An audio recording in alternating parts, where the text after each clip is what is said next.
હવે મારા ફાધરને આપણે પકડ્યા છે. અમે મારા ફાધરે મને કોલ કર્યો કે આરસી બુક નથી, મને ફોટો મોકલ.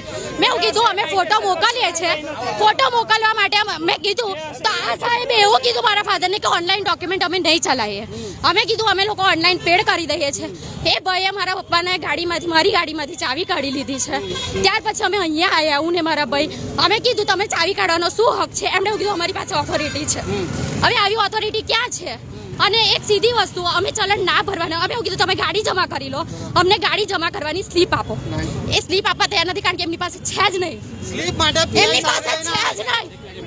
એમની પાસે છે જ નહીં. અમે તો એક વસ્તુ કીધું સાહેબ, 2 મિનિટ અમે કીધું આજે ડ્યુટી ઉપર હોય તો એમની પાસે બી હોવું જોઈએ ને. અમે કીધું કેશ તમને આપી દે, કેશ લેવા તૈયાર નથી. અમે તો ભરવા તૈયાર હતા. એવું કે છે મારામથી ના ભરશો, તમારામથી ભરો. અમે તો ભરવા તૈયાર જ છે ને, તમે લેવા કેમ એક્સેપ્ટ કરવા રેડી નથી? વાક છે, પણ તમે એવું પણ કીધું કે પીધેલા છે. હા, કારણ કે માસ્ક ઉપર બધાને પૂછાય કે અહીંથી તો એને. અને જ્યારે ડ્રિંકની વાત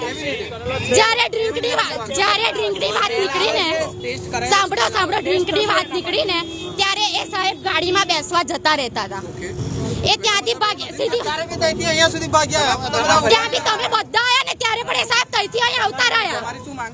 અમારું એક જ વસ્તુ છે, તમે જ્યારે બધાને રોકો છો તો તમારી પાસે બી ઓથોરિટી પ્રમાણે બધું લઈને હોવું જોઈએ સાહેબ. શ્રેયા ડોડિયા.